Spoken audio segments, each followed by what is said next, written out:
Radhe Radhe everyone. आप सभी को तुलसी विवाह की बहुत बहुत शुभकामनाएं। आज मैं आपके साथ शेयर कर रही हूँ संपूर्ण पूजा विधि तुलसी विवाह की। तो चलिए हमारे वीडियो को शुरू करें। पूरी रस्में, पूरी विधि विधान से मैं आज आपके साथ ये वीडियो शेयर कर रही हूँ। तो इस वीडियो को पूरा ज़रूर देखिएगा, आपको सभी जानकारी और सभी रीति रिवाज इसके मालूम चल जाएंगे। तो देखिए, ये जो पूजा होती है वो शाम के समय होती है और खुले में होती है, यानी कि आप छत पे भी कर सकते हैं या फिर आप अपनी बालकनी में भी कर सकते हैं। तो सबसे पहले जहाँ आपको पूजा करना है वहाँ पर आप पूरब की तरफ मुंह करके बैठ जाएं और गंगा जल से थोड़े से उस एरिया को, उस जगह को पवित्र कर लें। आप चाहें तो यहाँ पर गोबर से, गाय के गोबर से लीप भी सकते हैं या फिर गेरू से भी लीप सकते हैं या फिर सिंपल आप गीले कपड़े से पोछा भी लगा सकते हैं। फिर आप चौक पूर लीजिए। देखिए, मैंने यहाँ आटे से, जो चावल का आटा या फिर आपका गेहूं का आटा हो, उससे आटे से चौक पूर लेंगे। मैंने अष्टदल कमल का यहाँ चौक पूर लिया है। उसमें थोड़े से गेहूं बीच में हम डालेंगे और चारों तरफ थोड़ी सी रोली डाल देंगे। इसके ऊपर आपको रखना है अपने तुलसी हरे को, यानी कि तुलसी के गमले को। और इसके ऊपर चारों तरफ से आपको कम से कम 5 गन्ने के, यहाँ पर गन्ने रखने हैं। यहाँ पर जो गन्ने की स्टिक होती है, ये 5 गन्ने की स्टिक या फिर 4 जो भी आपको मिल जाए, गन्ने की स्टिक रख लीजिए। इसी का मंडप लगाकर इसी के नीचे ये जो पूजा है, ये जो विवाह है, वो हमें कराना होता है। ये जो होती है कराने की विधि, वो देवउठनी एकादशी के दिन होती है। कई जगह पर द्वादशी के दिन भी ये किया जाता है, पर हमारे यहाँ देवउठनी एकादशी के दिन होती है। तो सालिग्राम भगवान के साथ माता तुलसी का विवाह कराना होता है। बिना पंडित के भी आप घर पर ये कर सकते हैं। तो देखिए, ये जो पूजा है ये कराना बहुत अच्छा होता है। इसके बाद में परिक्रमा लगाना चाहिए। अगर आप सुहागर स्त्रियां हैं तो आप इसकी अपने पति के साथ गठजोड़ा बांधकर आप परिक्रमा भी लगाइएगा साथ। तो देखिए, हम मेरे यहाँ पर तो जो सालिग्राम भगवान है उनकी साथ ही पूजा होती है। पर अगर आपके पास सालिग्राम भगवान नहीं है तो इस तरीके से आप गोपाल जी रखकर भी पूजा कर सकते हैं। तो देखिए, एक पट्टे पर मैंने गोपाल जी को भी यहाँ बैठा लिया है। आप साइड में भी बिठा सकते हैं या फिर आगे उनके जो गमला है उसके आगे भी बिठा सकते हैं। तो एक तरफ हम दीपक जलाएंगे, थोड़े से अक्षत या फिर गेहूं के दाने जला रखकर, और यहाँ पर दीपक को जला देंगे। दीपक जलाने के बाद हमारी कोई भी पूजा शुरू होती है। तो यहाँ पर आप मौसमी फल रख लें, फूल रख लें, मिठाई रख लें और एक कलश रख लें। कलश भरने के बाद आपको यहाँ पर गणपति जी को स्थापित करना है। गणपति जी को स्थापित करते हैं थोड़े से गेहूं के आसन पर और सुपारी के नाम पे हमने यहाँ पर स्थापित कर दिया है और उनके ऊपर वस्त्र स्वरूप कलावा अर्पित कर देंगे। इसमें आपको ध्यान रखना है, जो गोपाल जी हैं हमारे या फिर जो भी आप सालिग्राम भगवान की पूजा कर रहे हैं, आप विष्णु भगवान की मूर्ति हो या फोटो है उससे भी करा सकते हैं। तो सबसे पहले आपको सभी जगह पवित्र कर लेना है, थोड़ा सा गंगा जल सभी जगह छिड़कना है, आवाहन करना है सभी देवी देवताओं का कि आप आइए और हमारे इस तुलसी विवाह में सम्मिलित होइए, हमारी सारी पूजा को स्वीकार कीजिएगा। अब माता तुलसी को हम यहाँ चुनरी अर्पित कर देंगे और मैं यहाँ पर पोशाक भी लाई हूँ, माता तुलसी के लिए लहंगा चुनरी लेकर आई हूँ, तो वो भी हम पहना देंगे। तो आपको ध्यान रखना है कि भगवान के लिए और माता के लिए, दोनों के लिए, हमारे गोपाल जी के लिए और माता तुलसी के लिए, दोनों के लिए पोशाक, नई पोशाक जरूर लेकर आए और नए श्रृंगार का सामान जरूर लेकर आए। आज के दिन कहा जाता है कि ये जो पूजा जो भी स्त्री करती है और जो भी जातक करता है, उसके घर में कभी भी कोई भी दुख दारिद्र प्रवेश नहीं करता है। सुख शांति समृद्धि रहती है और वैवाहिक जीवन पति पत्नी का बहुत सुखमय रहता है। तो देखिए, मैं जो भगवान के सिंहासन बिछाने के लिए, जो उनको बिठाने के लिए जो आसन होता है वो भी चेंज कर दिया है, नया बिछा दिया है और भगवान को यहाँ पर अभिषेक कराकर भगवान को स्थापित कर दिया है। मोर पंख, माला, बांसुरी, सभी जगह सभी चीज़ें रख दे भगवान की और फिर आपको ये पूजा शुरू करनी है।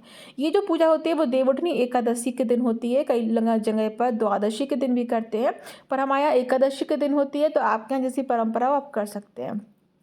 भगवान के हाथों में एक हम बांसुरी रख देंगे और एक मोर पंख आपके पास बड़ा वाला हो तो वो भी रख दीजिए।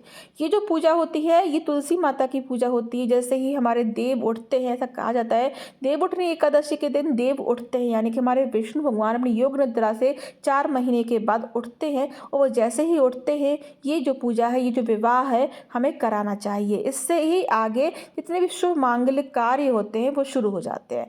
तो अब हम सबसे पहले दीपक पे तिलक करेंगे। हमने जो अपने कलश भर कर रखा है खील बताशा से, उसको तिलक करेंगे। गरुड़ देवता जी को तिलक करेंगे, अपने गोपाल जी को तिलक करेंगे, तुलसी माता को लगाएंगे सिंदूर। और ये देखिए, जितने भी गन्ने हैं ना, गन्ने को भी हम पूजेंगे। ध्यान रखिएगा, गन्ने जरूर आप रखिएगा। इसी से हमारी जो पूजा है वो संपन्न और सुखमय तरीके से पूरी होती है। तो हमने 5 या 4 जो भी आप मिठाई लाए हो वो मिठाई रख दीजिए। 2 4 5 दीपक भी जला दीजिए। सुहाग का सामान जरूर अर्पित कीजिएगा माता को और चुनरी अर्पित कीजिएगा। देवउठान की जो तिथि है वो 22 तारीख को आ गई है 11 बजे रात में, पर ये जो पूजा है वो 23 तारीख को होगी, मतलब गुरुवार को है ये व्रत रखा जाएगा। और आपको ये जो पारण है व्रत का वो 24 तारीख को सुबह 6 से 8 के बीच में कर लेना चाहिए। तो ये जो पूजा है आपको 23 तारीख को करना है शाम के समय गोधूली बेला में प्रदोष काल में ये पूजा की जाती है। अब देखिए जो मैंने माला अर्पित करी है वो माला मैंने दोनों को इकट्ठी एक साथ पहना दी। आप चाहें तो तुलसी माता से छुपा कर आप विष्णु भगवान को और विष्णु भगवान से छुपा कर तुलसी माता को भी अलग अलग भी आप माला पहना सकते हैं। थोड़ी सी हल्दी, थोड़ी सी रोली, थोड़ी सी मेहंदी, सभी चीज़ें आप विष्णु भगवान को भी अर्पित कीजिए, लगाइए हाथों से।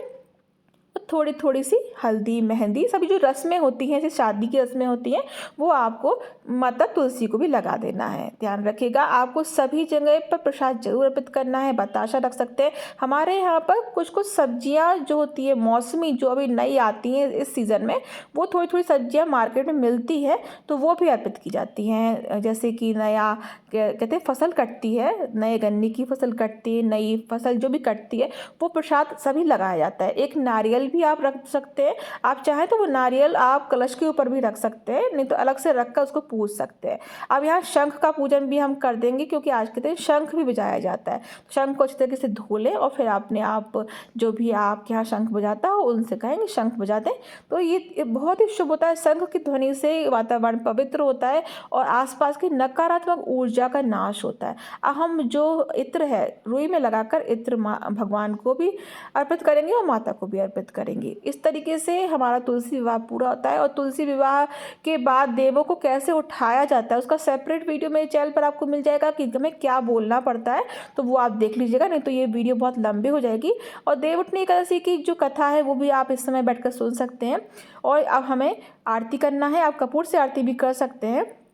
मैं यहाँ पर 5 दीपक जलाकर यहाँ पर दोनों की आरती उतार रही हूँ और फिर हम परिक्रमा लगाएंगे। सभी जगह हम आरती उतारेंगे।